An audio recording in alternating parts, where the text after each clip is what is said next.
السلام علیکم ورحمۃ اللہ وبرکاتہ نحمدہ ونصلی علی رسولہ الکریم اما بعد۔ آج کی کلاس میں آپ کا خیر مقدم ہے۔ ہم اصل ثالث کے بارے میں پڑھ رہے تھے، یعنی رسول صلی اللہ علیہ وسلم کی معرفت۔ وہاں ہم نے پچھلی سبق میں پڑھ لیا تھا کہ آپ مکہ میں پیدا ہوئے تھے، قریش سے تھے، آپ کی عمر جو ہے 63 ایئرس رہی ہے، اس میں سے آپ نے 40 سال نبوت تک کے پہلے کا ٹائم گزارا، پھر 13 سال تک آپ جو ہے مکہ میں رہ کے دین کی تبلیغ کرتے رہے، اس کے بعد جو ہے آپ ہجرت کر کے مدینہ آ گئے۔ ہم نے یہ پڑھا تھا کہ شرک کی سرزمین سے اسلام کی سرزمین میں کی طرف ہجرت کرنا جو ہے وہ فرض ہے، اور یہ جو فریضہ ہے یہ قیامت تک باقی رہے گا۔ یعنی اگر انسان کسی ایسی سرزمین میں پھنسا ہوا ہے جہاں پر وہ اپنے دین پر عمل نہیں کر پا رہا ہے، تو اس کے لیے فرض ہے کہ وہ اس جگہ کو چھوڑ کر کسی ایسی جگہ پر چلا جائے جہاں پر وہ اپنے دین پر اچھے طریقے سے عمل کر سکے۔ ہاں، اگر کوئی مجبور ہے، کوئی لاچار ہے، کوئی جا نہیں سکتا ہے، تو اس کو اللہ رب العالمین نے معافی کا وعدہ کیا ہے، لیکن کوئی اگر جانتے بوجھتے زبردستی جو ہے ہجرت کرنے سے پیچھے ہٹتا ہے تو ایسے شخص کو جو ہے سزا مل سکتی ہے۔ تو اب جو ہے ہم مدینہ میں ہجرت کرنے کے بعد کی چیزوں کے بارے میں جو ہے تھوڑی سی تفصیل پڑھ لیتے ہیں۔ تو شروع کرتے ہیں آج کا سبق۔ فلما استقر بالمدینة أمر ببقية شرائع الإسلام مثل الزكاة والصلاة والحج والأذان والجهاد والأمر بالمعروف والنهي عن المنكر أخذ على هذا 10 سنين۔ کہتے ہیں کہ جب آپ مدینہ میں ٹھہرے، جب تک آپ مدینہ میں ٹھہرے رہے، آپ کو اسلام کی باقی شریعتوں کا حکم دیا جاتا رہا۔ جب تک آپ مدینہ میں ٹھہرے رہے، آپ کو اسلام کی باقی شریعتوں کا حکم دیا گیا، جیسے کہ زکوٰۃ، صوم، حج، اذان، جہاد، امر بالمعروف یعنی بھلائی کا حکم دینا، والنہی عن المنکر یعنی برائی سے روکنا۔ تو ان سب چیزوں کا حکم جو ہے مدینہ میں ملا، اور تو آپ نے 10 سال تک آپ اس ذمہ داری کو انجام دیتے رہے۔ 10 سال تک آپ یہ ذمہ داری انجام دیتے رہے۔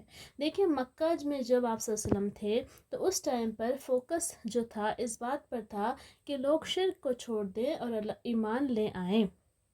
تو مکہ میں جب تک آپ رہے تو وہاں پر سارا زور تھا کہ لوگ جو ہے ان کو شرک سے بچایا جا سکے، ان کو اسلام میں داخل کیا جا سکے، وہ مومن کی کیٹیگری میں آ سکے۔ تو بس یہی بات ہوتی تھی، ایمان لے آؤ، ایمان لے آؤ، تو لوگ ایمان لانے لگے۔ تو وہاں پر وہ سٹارٹنگ کا فیز تھا، وہاں پر کوئی بھی احکام اور مسائل دین کی چیزیں اتنی زیادہ ڈیٹیل میں نہیں بتائی گئی۔ آپ نے پڑھا کہ معراج، جب 10 سال مدینہ میں مکہ میں آپ تبلیغ کرتے رہے، 10 سال کے بعد پھر نماز فرض ہوئی تھی۔ پہلے 10 سال تک نماز فرض نہیں تھی، 10 سال کے بعد نماز فرض ہوئی تھی، یہ آپ نے پڑھا۔ اور پھر 3 سال تک مکہ میں آپ نے رہ کر نماز پڑھی، اس کے بعد آپ نے ہجرت کر دی۔ تو مکہ میں زیادہ تر جو زور تھا وہ صرف یہ تھا کہ لوگ ایمان لے آئیں، لیکن اس کے بعد جب مدینہ میں لوگ آ گئے، اس کے بعد جو ہمارے دین کے باقی احکام و مسائل ہیں ان کی طرف توجہ دی گئی۔ اب چونکہ لوگ اسلام لے آئے تھے، مسلمان ایک جگہ جمع ہو گئے تھے، مدینہ جو ہے وہ مسلمانوں کا سینٹر بن گیا تھا، مسلمانوں کی طاقت جو ہے وہ بڑھ گئی تھی، اب ان کی حکومت جو ہے اسٹیبلش ہو گئی تھی۔ تو اب زور اس بات پر تھا، اسلام لانے کا کام ہو گیا تھا، اب زور تھا کہ دین پر کیسے عمل کیا جائے گا، دین کے کون کون سے احکام و مسائل ہیں جن کو ماننا ضروری ہے۔ تو پھر جو ہے اس کے بعد جو ہے زکوٰۃ کا حکم آیا، تو لوگوں نے زکوٰۃ دینی شروع کی۔ پھر روزے کے بارے میں حکم آیا، تو لوگوں نے جو ہے ہجرت کے بعد ہی روزہ فرض ہوا، ہجرت کے بعد ہی زکوٰۃ فرض ہوئی، ہجرت کے بعد ہی حج فرض ہوا۔ اور اس ہجرت کے بعد جب لوگ وہاں پہ نماز پڑھتے تھے تو اس ٹائم جو ہے لوگوں کو نماز کے ٹائم کے بارے میں پتہ نہیں چلتا تھا، تو اللہ رب العالمین نے اذان مشروع کی، تو پھر اذان دینا شروع ہوا۔ پھر اس کے بعد مدینہ میں جب لوگ تھے وہاں پہ رہتے تھے، اس کے بعد پھر انہوں نے کافروں سے جہاد کرنا شروع کیا، تو جہاد کا حکم بھی مدینہ میں ہی آیا۔ تو جتنے بھی احکام اور مسائل ہیں ان کی ڈیٹیل ساری جو ہے وہ مدینہ میں ہی نازل ہوئی تھی. ساری احکام کی آیتیں جو ہے آپ کو مدنی آیتیں زیادہ تر ملیں گی جو احکام اور مسائل سے متعلق ہیں، جس میں مسئلہ مسائل ہے. اور جو مکہ میں نازل کی گئی صورتیں ہیں ان میں زیادہ تر ایمان کی بات ہے، جنت کی بات ہے، جہنم کی بات ہے. تو یہ فرق ہے مکی ٹائم میں اور مدنی ٹائم میں. تو 10 سال تک آپ صلی اللہ علیہ وسلم اس ذمہ داری کو انجام دیتے رہے، یعنی جو دین کی جو احکام و مسائل تھے وہ لوگوں کو بتاتے رہے. اس کے بعد کیا ہوا؟ وَتُوفِّيَ وَدِينُهُ بَاقٍ وَهَذَا دِينُهُ. پھر آپ صلی اللہ علیہ وسلم کی وفات ہو گئی. آپ صلی اللہ علیہ وسلم کی وفات ہو گئی. وَدِينُهُ بَاقٍ، اور آپ کا دین باقی ہے. آپ کی وفات ہو گئی لیکن آپ کا دین باقی ہے. وَهَذَا دِينُهُ، اور یہ دین یعنی دین اسلام آپ کا دین ہے. لا خیر الا دل الامت علیہ. تو آپ صلی اللہ علیہ وسلم نے ہر ایک خیر کی بات کی طرف اپنی امت کی رہنمائی کر دی ہے، یعنی کوئی خیر کی بات ایسی نہیں بچی جس کی طرف آپ نے رہنمائی نہ کی ہو. ٹھیک ہے، تو ہر ایک خیر کی بات کی طرف آپ نے اپنی امت کی رہنمائی کر دی ہے. ولا شر الا حذرها منہ، اور ہر ایک برائی سے، ہر ایک شر سے آپ نے اپنی امت کو آگاہ کر دیا، آپ نے اپنی امت کو ڈرا دیا ہے. یعنی سارے خیر کے بارے میں آپ نے بتا دیا کہ یہ خیر ہے اس کو کرو، اور سارے شر کے بارے میں بتا دیا کہ یہ شر ہے اس سے بچ کے رہو. ٹھیک ہے، تو ہر ایک خیر کی بات کی طرف آپ نے اپنی امت کی رہنمائی کر دی، اور ہر ایک شر کے بات سے آپ نے اپنی امت کو ڈرا دیا یا اپنی امت کو آگاہ کر دیا.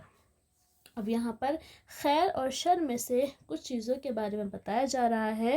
والخیر الذی دلھا علیہ التوحید وجمیع ما یحبہ اللہ ویرضاہ. خیر، وہ خیر جس کی طرف آپ نے رہنمائی کی ہے وہ ہے توحید، اور وہ تمام چیزیں جن سے اللہ محبت کرتا ہے اور جن سے اللہ راضی ہوتا ہے. ایک تو توحید، اور وہ تمام چیزیں جن سے اللہ محبت کرتا ہے اور جن سے اللہ راضی ہوتا ہے. تو یہ کیا ہے؟ یہ خیر ہے. اور شر کیا ہے؟ وہ شر جس سے آپ نے ڈرایا، جس سے آپ نے آگاہ کیا، وہ شر ہے الشرک وجمیع ما یکرہ اللہ ویاباہ. تو شر شرک ہے، اور وہ تمام چیزیں ہیں جن کو اللہ ناپسند کرتا ہے اور جن سے منع کرتا ہے.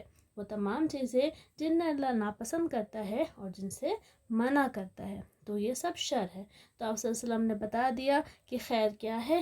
توحید خیر ہے، اور اللہ کے پسندیدہ کام خیر ہے تو تم وہ کرو، اور شرک شر ہے اور اللہ کی ناپسندیدہ چیزیں شر ہیں تو ان کو چھوڑ دو. ٹھیک ہے، اس کے بعد کہا جاتا ہے بعثہ اللہ الی الناس کافہ وافترض طاعته على جميع الثقلین الجن والانس.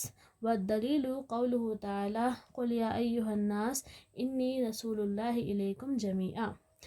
اللہ رب العالمین نے آپ کو یعنی محمد صلی اللہ علیہ وسلم کو تمام لوگوں کی طرف مبعوث کیا. اللہ تعالیٰ نے آپ صلی اللہ علیہ وسلم کو تمام لوگوں کی طرف رسول بنا کر بھیجا. وَافْتَرَضَ طَاعَتُهُ، افترضا کا مطلب ہوتا ہے فرض کرنا. ٹھیک ہے، الثقلین، ثقلین جن اور انسان کو ثقلین کہا جاتا ہے. تو اللہ تعالیٰ نے آپ صلی اللہ علیہ وسلم کی اطاعت تمام ثقلین پر فرض کر دی ہے. اللہ تعالیٰ نے آپ صلی اللہ علیہ وسلم کی اطاعت تمام ثقلین پر یعنی کہ تمام جن اور انس پر فرض کر دی ہے. تمام جنوں کو بھی آپ صلی اللہ علیہ وسلم کی اطاعت کرنی ہے، اور تمام انسانوں کو بھی آپ صلی اللہ علیہ وسلم کی اطاعت کرنی ہے. اور اس بات کی دلیل اللہ تعالیٰ کا یہ قول ہے قل یا ایھا الناس، اے نبی آپ کہہ دیجئے اے لوگو، انی رسول اللہ الیکم جمیعا، میں تم سب کی طرف اللہ کا رسول ہوں. میں تم سب کی طرف اللہ کا رسول ہوں. تو یہاں پر آیت میں جمیعاً ورڈ آیا ہے، جس سے پتہ چلتا ہے کہ اللہ کے رسول صلی اللہ علیہ وسلم ہر ایک انسان کے لیے رسول ہیں. اللہ تعالیٰ نے انسانوں کے لیے اور جنوں کے لیے سب کو آپ کو رسول بنایا ہے، اس لیے انسانوں کو بھی آپ کی اطاعت کرنی پڑے گی اور جنوں کو بھی آپ کی اطاعت کرنی پڑے گی. ٹھیک ہے، کل کو اگر پوچھا جائے کہ کس پر آپ صلی اللہ علیہ وسلم کی اطاعت فرض ہے تو آپ کو بتانا ہے کہ انسانوں پر بھی فرض ہے اور جنوں پر بھی فرض ہے. اس کے بعد فرماتے ہیں صاحب کتاب وَأَكْمَلَ اللَّهُ بِهِ الدِّينَ، اللہ تعالیٰ نے آپ کے ذریعے دین کو مکمل کر دیا. اللہ تعالیٰ نے آپ صلی اللہ علیہ وسلم کے ذریعے دین کو مکمل کر دیا، یعنی دین کی ساری ڈیٹیلز آپ کے ذریعے لوگوں تک پہنچا دی، تو اب دین جو ہے وہ مکمل ہو گیا، اس کی کوئی ڈیٹیل چھوٹی ہوئی نہیں ہے۔ والدلیل قولہ تعالیٰ، اس کی دلیل اللہ تعالیٰ کا یہ قول ہے، الیوم اکملت لکم دینکم واتممت علیکم نعمتی ورضیت لکم الاسلام دینا، آج میں نے تمہارے لیے تمہارے دین کو مکمل کر دیا اور تم پر اپنی نعمتوں کو پورا کر دیا اور تمہارے لیے اسلام کے دین ہونے پر راضی ہو گیا۔ تو اس آیت سے معلوم ہوتا ہے کہ اللہ کے رسول صلی اللہ علیہ وسلم کی نبوت اور رسالت میں اللہ تعالیٰ نے دین کو مکمل کر دیا ہے۔ اب دین کی کوئی بات انکمپلیٹ نہیں ہے، ساری باتیں کمپلیٹ ہے اور دین پورے طور پہ مکمل ہے، اور اس پر ہمارا اب اس پر عمل کرنا جو ہے وہ ضروری ہے۔ اس کے بعد جو ہے یہاں پر کہا گیا تھا پیچھے کہ محمد صلی اللہ علیہ وسلم کی وفات ہو چکی ہے، تو کچھ لوگ یہ کہتے ہیں کہ اللہ کے رسول صلی اللہ علیہ وسلم کی وفات نہیں ہوئی ہے، آپ جو ہے وہ دنیا والوں سے پردہ فرما گئے ہیں، یعنی آپ زندہ ہے، بس دنیا والوں کے سامنے نہیں آتے۔ کچھ لوگ جو ہے آپ صلی اللہ علیہ وسلم کے بارے میں کہتے ہیں کہ آپ جو ہیں ابھی بھی موجود ہیں اور آپ جو ہے ہماری باتیں سنتے ہیں، اور اس طرح کے دوسرے جو ہے شرکیہ اور توہمانہ جو باتیں آپ صلی اللہ علیہ وسلم کے بارے میں کرتے ہیں، تو ان لوگوں کی تردید یہاں پر کی گئی ہے۔ کہا گیا ہے وَالدَّلِيلُ عَلَى مَوْتِهِ صلی اللہ علیہ وسلم قَوْلُهُ تعالی، آپ صلی اللہ علیہ وسلم کی وفات ہو چکی ہے، آپ کی موت پر اللہ تعالیٰ کا یہ قول دلیل ہے، قول ہے إِنَّكَ مَيِّتٌ وَإِنَّهُمْ مَيِّتُونَ ثُمَّ إِنَّكُمْ يَوْمَ الْقِيَامَةِ عِنْدَ رَبِّكُمْ تختصمون، یہاں پر کہا گیا ہے کہ آپ بھی مرنے والے ہیں اور وہ لوگ بھی مرنے والے ہیں، پھر قیامت کے دن تم لوگ اپنے رب کے پاس جھگڑا کرو گے، وہ آپ بھی مرنے والے ہیں اور وہ لوگ بھی مرنے والے ہیں۔ تو یہاں پر یہ بات کیوں کی کہی گئی؟ کفار مکہ جو ہے آپ صلی اللہ علیہ وسلم کو پریشان کرتے تھے، آپ کے لیے بد دعائیں کرتے تھے، ان کا یہ کہنا تھا کہ اللہ کے رسول صلی اللہ علیہ وسلم مر جائیں جلدی سے، تو یہ جو دین کی تبلیغ کر رہے ہیں، جو اسلام کی باتیں کر رہے ہیں، یہ آپ کی وفات کے ساتھ ہی ختم ہو جائے گی۔ تو وہ جب ان کا بس نہیں چلا، کسی طرح سے آپ صلی اللہ علیہ وسلم کو روک نہیں پائے، تو آپ صلی اللہ علیہ وسلم کے مرنے کی باتیں کرنے لگے۔ تو اب ایسے کوئی آپ کے سامنے آپ کے موت کی خواہش کرے گا تو ظاہر سی بات ہے آپ کو تکلیف تو ہوگی۔ تو اللہ کے رسول صلی اللہ علیہ وسلم کو بھی ان کی یہ باتیں سن کر تکلیف ہوتی تھی، تو ان کو تسلی دی اللہ تعالیٰ نے کہ بھائی موت تو سب کو آنی ہے، آپ بھی مریں گے اور جو لوگ آپ کی موت کی دعا کر رہے ہیں وہ لوگ بھی مریں گے، تو مرنا تو سب کو ہے، تو آپ ان کی باتیں سن کے پریشان نہ ہوں۔ تو یہاں پر واضح ہو گیا تھا، اللہ تعالیٰ نے واضح کیا تھا کہ آپ صلی اللہ علیہ وسلم کی بھی وفات ہوگی اور اس کے ساتھ دوسرے لوگوں کی بھی وفات ہوگی، سب کو مرنا ہے۔ تو اس آیت سے پتہ چلتا ہے کہ اللہ کے رسول صلی اللہ علیہ وسلم زندہ نہیں ہے، آپ کی وفات ہو چکی ہے۔ تو جو لوگ یہ کہتے ہیں کہ آپ ابھی بھی زندہ ہیں، ان کا کہنا غلط ہے، اور یہ آیت جو ہے ان کے خلاف دلیل ہے۔ اس کے بعد جو ہے آگے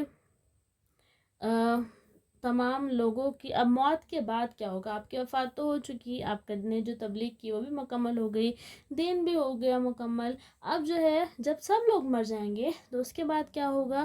یہاں پہ لکھا ہے وَالنَّاسُ إِذَا مَاتُوا يُبْعَثُونَ، اور لوگ جب مر جائیں گے تو پھر وہ دوبارہ زندہ کیے جائیں گے، اور تمام لوگ جب مر جائیں گے تو وہ دوبارہ زندہ کیے جائیں گے۔ وَالدَّلِيلُ قَوْلُهُ تعالیٰ، اور اس کی دلیل اللہ تعالیٰ کا یہ قول ہے مِنْهَا خَلَقْنَاكُمْ وَفِيهَا نُعِيدُكُمْ وَمِنْهَا نُخْرِجُكُمْ تَارَةً أُخْرَى، یہاں پر منہا مطلب زمین، مٹی، ٹھیک ہے، ہم نے اسی سے تمہیں پیدا کیا ہے اور اسی میں تمہیں لوٹا دیں گے، اور پھر اسی سے تمہیں دوسری مرتبہ نکالیں گے، یعنی انسان کی پیدائش مٹی میں ہوئی ہے، پھر مرنے کے بعد وہ قبر میں مٹی میں ہی چلا جاتا ہے، اور پھر مٹی سے ہی اللہ رب العالمین اس کو دوبارہ نکالے گا، یعنی دوبارہ زندہ کرے گا۔ تو اس آیت سے پتہ چلتا ہے کہ مرنے کے بعد دوبارہ زندہ ہونا ہے۔ وقولہ تعالیٰ، اور اس کی دلیل اللہ تعالیٰ کا یہ قول بھی ہے اللہ انبتکم من الارض نباتا ثم یعیدکم فیہا ویخرجکم اخراجا، اللہ رب العالمین نے تمہیں زمین سے نکالا ہے۔ انبتا کے معنی پودا اگانا ہوتا ہے، یہاں پر ہم اب اگانا تھوڑا سوٹیبل نہیں لگ رہا ہے، اس لیے ہم نکالنا کر رہے ہیں۔ اللہ تعالیٰ نے تمہیں زمین سے نکالا ہے، پھر وہ تمہیں اسی میں لوٹا دے گا اور تمہیں نکالے گا۔ وہ تمہیں اسی میں لوٹا دے گا اور پھر وہ تمہیں نکالے گا۔ تو اس سے یہ پتہ چلتا ہے کہ مرنے کے بعد دوبارہ زندہ ہونا ہے۔ جو لوگ اپنی قبروں میں چلے گئے ہیں، ایک دن ایسا آئے گا جس دن وہ لوگ قبروں سے باہر نکالے جائیں گے۔ تو کوئی یہ کہے گا کہ مرنے کے بعد دوبارہ زندہ ہونا نہیں ہے، تو یہ آیت دلیل ہے کہ آپ لوگ جھوٹ بول رہے ہیں، آپ کی بات غلط ہے، مرنے کے بعد دوبارہ زندہ ہونا ہے۔ پھر زندہ ہونے کے بعد کیا ہوگا؟ مرنے کے بعد دوبارہ زندہ ہو گئے، اب آگے کیا ہوگا؟ وَبَعْدَ الْبَعْثِ مُحَاسَبُونَ وَمَجْزِيُّونَ بِأَعْمَالِهِمْ وَالدَّلِيلُ قَوْلُهُ تَعَالَى لِيَجْزِيَ الَّذِينَ أَسَاءُوا بِمَا عَمِلُوا وَيَجْزِيَ الَّذِينَ أَحْسَنُوا بِالْحُسْنَى۔ تو دوبارہ زندہ ہونے کے بعد لوگوں کا حساب لیا جائے گا اور انہیں ان کے اعمال کا بدلہ دیا جائے گا۔ دوبارہ زندہ ہونے کے بعد لوگوں کا حساب لیا جائے گا اور انہیں ان کے اعمال کا بدلہ دیا جائے گا۔ اور اس بات کی دلیل اللہ تعالیٰ کا یہ قول ہے، اس لیے تاکہ برا کرنے والوں کو ان کے اعمال کا بدلہ دیا جا سکے، وَيَجْزِيَ الَّذِينَ أَحْسَنُوا، اور نیکی کرنے والوں کو ان کی نیکی کا بدلہ دیا جا سکے، برائی کرنے والوں کو ان کے اعمال کا بدلہ دیا جا سکے اور نیکی کرنے والوں کو ان کی نیکی کا بدلہ دیا جا سکے۔ تو یہاں پر اس آیت میں واضح ہے کہ دوبارہ زندہ کیوں ہونا ہے۔ دوبارہ زندہ اس لیے ہونا ہے تاکہ حساب کتاب ہو اور اچھوں کو اچھا بدلہ ملے اور بروں کو برا بدلہ ملے۔ تو کوئی اگر کل کو کہے کہ دوبارہ زندہ ہونے کی کیا ضرورت ہے، کیوں یہ کام ہوگا، تو یہاں پر بتایا گیا ہے کہ یہ کام حساب کتاب اور بدلے کے لیے ہوگا۔ اب کوئی شخص کہے کہ میں نہیں مانتا، دوبارہ زندہ نہیں ہونا ہے، کوئی باس بعد الموت نہیں ہے، ایک بار مر گئے تو مر گئے، قصہ ختم، تو انہی لوگوں کے لیے آگے کہا جا رہا ہے وَمَنْ كَذَّبَ بِالْبَعْثِ كَفَرَ، اور جس نے باس بعد الموت کی تکذیب کی، جس نے باس بعد الموت کو جھٹلایا، اس نے کفر کیا، جس نے باس بعد الموت کو جھٹلایا اس نے کفر کیا۔ وَالدَّلِيلُ قَوْلُهُ تَعَالَى، اور اس بات کی دلیل اللہ تعالیٰ کا یہ قول ہے زَعَمَ الَّذِينَ كَفَرُوا أَن لَّن يُبْعَثُوا، کافروں کا یہ گمان ہے کہ وہ دوبارہ زندہ نہیں کیے جائیں گے، کافروں کا یہ گمان ہے کہ وہ دوبارہ زندہ نہیں کیے جائیں گے۔ قُلْ بَلَىٰ وَرَبِّي، آپ کہہ دیجئے کیوں نہیں، میرے رب کی قسم، لَتُبْعَثُنَّ، تم لوگ ضرور دوبارہ زندہ کیے جاؤ گے، ثُمَّ لَتُنَبَّؤُنَّ بِمَا عَمِلْتُمْ، پھر تمہیں تمہارے اعمال کے بارے میں ضرور باخبر کیا جائے گا، وَذَلِكَ عَلَى اللَّهِ يَسِيرٌ، اور یہ اللہ تعالیٰ پر آسان ہے۔ تو کافروں کا یہ گمان ہے کہ وہ دوبارہ زندہ نہیں کیے جائیں گے، آپ کہہ دیجئے کیوں نہیں، میرے رب کی قسم، تم ضرور دوبارہ زندہ کیے جاؤ گے، پھر تمہیں تمہارے اعمال کے بارے میں ضرور باخبر کیا جائے گا، اور یہ اللہ تعالیٰ پر بہت آسان ہے۔ تو یہاں پر کیا کہا گیا ہے؟ کافروں کا گمان ہے، یعنی کہ جو باس بعد الموت کا انکار کرتا ہے تو گویا کہ اس نے کفر کیا، وہ کافر ہے۔ اس آیت میں اس بات کی دلیل ہے۔ تو یہاں پر کچھ پوائنٹس بتائے گئے ہیں، باس بعد الموت واقعی میں ہوگی، اس کی دلیل ہے، باس بعد الموت کے بعد کیا ہوگا، اس کی دلیل ہے، جو باس بعد الموت کا انکار کرتا ہے وہ کافر ہے، اس بات کی دلیل ہے، اور دوسرے عقیدے کے کچھ پہلو ہیں۔ اگر کوئی پوچھے کیا ہمارا دن مکمل ہو گیا ہے، تو ہاں ہمارا دن مکمل ہو گیا ہے، اس کی دلیل دی گئی ہے کہ آپ صلی اللہ علیہ وسلم وفات پا چکے ہیں، تو ہاں آپ صلی اللہ علیہ وسلم وفات پا چکے ہیں۔ کیا آپ صلی اللہ علیہ وسلم کس کے لیے رسول بنا کر بھیجے گئے تھے؟ جنوں کے لیے، انسانوں کے لیے، یا دونوں کے لیے؟ تو آپ صلی اللہ علیہ وسلم دونوں کے لیے رسول بنا کر بھیجے گئے تھے۔